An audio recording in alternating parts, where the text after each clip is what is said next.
Thank you. Welcome in. Now, we're here to create a auto attack assassin. And what is auto attack assassin is what we first need to, capture, obviously, because how can you make something that you don't know how to make? And I just want to start off with the obvious things that auto attack assassin is. They need to be able to clear the jungle. I think that's pretty good start for what they need to do. Really, they need to fill the role as assassin, be able to kill someone. They need mobility, obviously, and that's pretty much the baselines for assassins. Kill someone, be able to clear the jungle, and mobility. Every assassin has mobility in some way or another. But now that we got that out of the way, the basics. Now let's get to the more in depth of like what makes an AA assassin. You need survivability because you got to get off your auto attacks in a fight. And which other way is there to get off your auto attacks but survivability? Whether that's a shield, protections, a heal. Mostly it's a heal. Man, sometimes it's protection, sometimes it's shield, but mostly a heal, maybe life steal. Then we obviously need a stem so we can enhance our auto attacks. And then I think most importantly, we need CC just because while you're auto attacking someone, they're going to be able to do damage back to you. And just being able to heal isn't enough. So we have the CC there for that. And then obviously a kit that works well with AA or auto attacks. And what that means is you need to be able to have your abilities flow and not be channeled, because if they're channeled, 9 times out of 10 you're going to be ability based, because every second that you're not auto attacking or every time you're using a ability, that could be another chance of you getting another auto attack out. So that's what we want: a kit that works well with auto attacks, survivability, a stem, CC, jungle clear, and mobility. And I think that sums it up pretty good of what we want. So let's look at what we have. Now, I will tell you my probably not favorite, but actually my favorite and the best a assassin I think is Nemesis. I think she does the job very nicely, even though she has no like stem in the traditional sense, but she does have a stem that gives her more power and reduces the enemy power every time she auto attacks them, which I think is a very it's a subtle stem, but it is still a stem. But her CC is a little bit lacking. But even with that, I think it's just the fact that she has a shield that makes her very strong. And now I think the most traditional AA assassin is obviously probably Kali, Boxer, one of those two, maybe Arachne. I guess you could say Arachne. Arachne is very traditional. Pretty much all her stuff comes from auto attacks. So I'll say Arachne and Baka and Kali are the most traditional on the list. With Nim having or I forgot about Mercury. But Mercury actually, he has a little slight difference. I will say he functions more like a ability based hunter or assassin, excuse me, rather than a AA assassin, for the main fact that he's in and out of the fight. He has no way to stay in the fight, but he has a way to get in with his ult and a way to get out with his dash, or he can, stay in with his dash, obviously, if he's winning the fight by a lot. But usually as Mercury, you don't want to be in a fight for longer than 5 seconds. You want to get a kill and get out for most of the parts, unless you're like just mowing down the whole entire enemy team, which sometimes just happens. But usually, if the enemy team is good, they're just going to turn on you and you'll just die because you don't have any way to like mitigate the damage you're going to take. Like Arachne has her ult to stop taking damage and her one to heal. Baka has one, he can hit everybody on the team, so everyone's running away from him. And two, he has CC immunity, while also having a jump that gives him iframes while he's in the air, more or less iframes in the air, and eat minion, which also helps his survivability. Then Kali, obviously invulnerable to death, and Nim her 3, which is your shield. And now Fenrir, he's probably the most untraditional A assassin I put on this list. I will say most people play him ability based. I don't think nothing's wrong with that. I just think he has he has a lot of potential for just being a really good auto attacker. Because one, his runes work with auto attacks, and his two is a very good stem. It gives 25 attack speed now, ever since last season. I want to say last season, yeah. And also gives attack speed, or not attack speed, but life steal. And I think that's very interesting. He gives a lot of power to. Don't forget to mention that. So really, he wins any trade when you're auto attacking against someone, except for like a few case scenarios. He has a jump that can stun, and that could be an escape. So initiation or escape. He has a 3, which doesn't really work as well with auto attacks, but it does give him some protections and does give him another form of mobility, and obviously he has his ult. So I'll say he's like probably the most non-traditional one on here, but I think he actually works better for auto attacking than Mercury does, which is kind of crazy to say, just because he has a way to stay in the fight and about the same mobility as him. Besides, like, actually probably more mobility, because Mercury really only has his ult in 3. Kind of his 2 gives some movement speed, but I think I'd rather have like a quick hop ultimate that lets me move around fully CC immune. So yeah, that's why he's on the list. But everybody here, I do think Nim is the best, and she's my favorite to play. But I think also it is interesting to like look at like how other assassins play. As you can see, we have ability-based assassins. You know, I think probably 2 of them kind of stand out with only having 1 blue and 1 red. Blue's obviously, not obviously, but blue's like the middle point. Is like they kind of have it. It's not the best, but they kind of have it. And then red is they absolutely don't have it. Obviously, probably should explain that last slide, but you know, it is what it is. But mobility pretty much is mobility. Most assassins are going to have that typically in some form or fashion. I think Tsukiyomi is the only one that really doesn't have it, but he kind of does with his ult, but it's mainly 2 someone. That's why I also put Naja as blue, but his ultimate has free range of motion, and he also gets movement speed from his 1. And is it his passive 2? Might be his passive 2, I believe. So he gets movement speed from that, and Tsukiyomi only gets movement speed from his 1 when you hit someone, I'm pretty sure. So I don't really want to put him there. Also, I guess he gets movement speed from his 2, but I'm not going to put him that high. So that's what it is. So there's a look at ability assassins.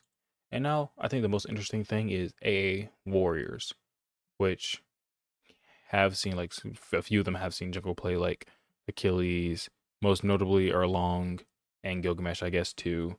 Vamana, not really so. It cost his whole tenure, but definitely like early last season, he saw a jungle play, and even like coming back this year, pretty much at the start of both years, he saw a lot of play because just how OP his ult is, and just being able to just stay on the back line. But Erlong definitely the most notable AA. Pretty sure Achilles was built more as a burster, and so Gilgamesh. But Gilgamesh, you've seen both kind of play with being the auto attack and like the more Erlong style, and also the Achilles style. So he has seen both. But here are just a few auto attack warriors, and one thing you know that they really have is they have everything that a auto attack assassin has, but you better. Like if we compare let's just say Erlong, since he's like probably the best example of them, he has literally everything you want. Mobility, his 3. Survivability, his 1, 3, and ult. His stem, obviously his 1 and 3 with the attack speed. Then CC out the wazoo. Used to be even more of a knockout, but now he just has a root and a taunt for the ultimate. And jungle clear, obviously he has 3 things that he could literally clear with. His 1 that can apply to everything on all attacks, also gives some life steal. The 2 that's a big AoE proc, and the 3, which gives you a dash. Usually you're maxing the 3 though. But really good jungle clear. Doesn't even need not oboe. The golden blade. And his kit obviously works pretty well, pretty fast. No long channeled abilities. His 1 literally incentivizes him to use auto attacks. So he's up here. But I just think it's interesting to just look at it and see that, wow, they all have everything that a assassin would want. So I'm surprised like a lot of them don't see more play. I would say like the only one that really shouldn't see play is these 2. Maybe Osiris you can argue, but his CC is just a little bit lacking for me. It just takes too long. It's not instant CC with the stun, and then it's just a slow. Which if you want slows, you may as well go Nim. But he is a tankier version of Nim basically, except for he doesn't have a shield or Shred protections, but pretty much everything else, or a dash.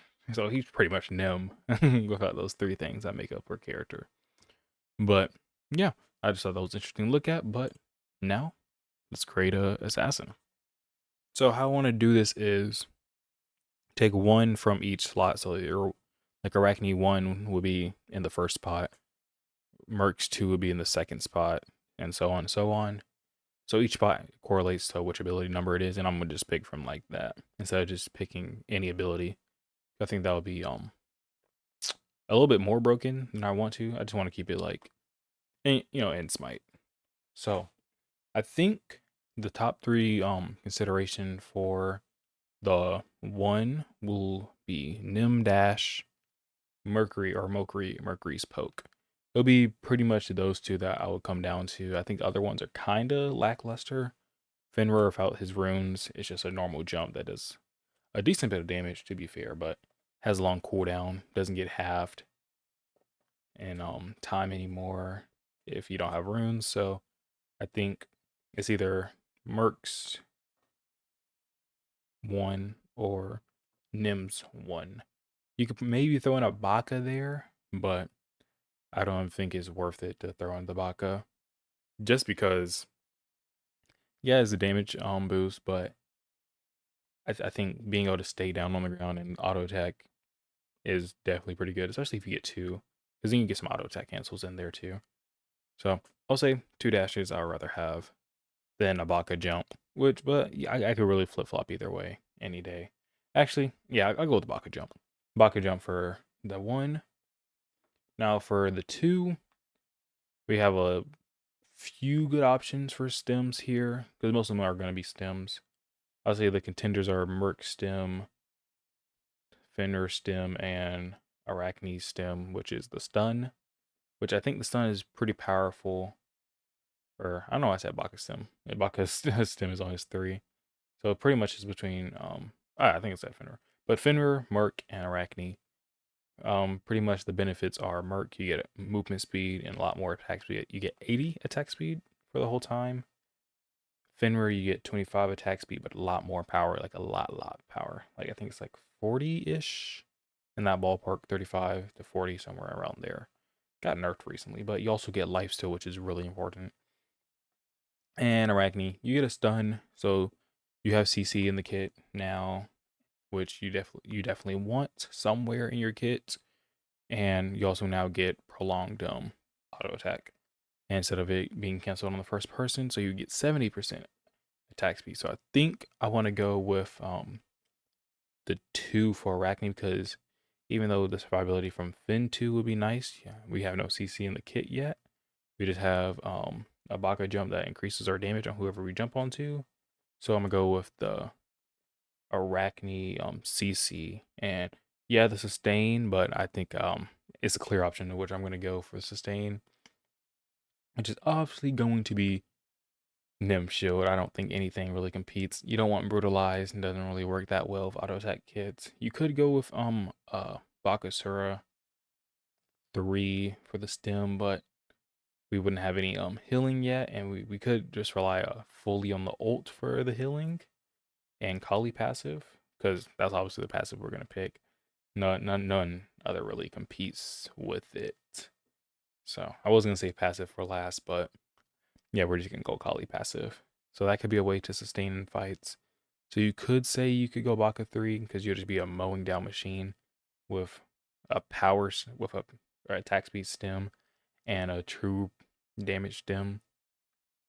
So pretty good, but I'm gonna go Nims 3, because I do think it is busted for survivability, and obviously Kali's ult is far and away probably the best one. You could argue for a Baka ult just for the AoE autos. Those are pretty strong, and the cripple field gives us more lockdown, but I think we have decent enough single target lockdown with our stun and wrap. So I am content with this, but you could argue that you would want the Baka eat minion more. But yeah, that's what we're gonna go with. So we have Kali passive, Bakasura's jump, Arachne's 2, which is her stun. We're gonna take Nim's shield for the healing and sustain from it. And then we're gonna take Kali's ultimate, just for even more sustain, which as long as you're able to stay in the fight, it really doesn't matter. So yeah, that's what we're gonna do. And thanks for watching.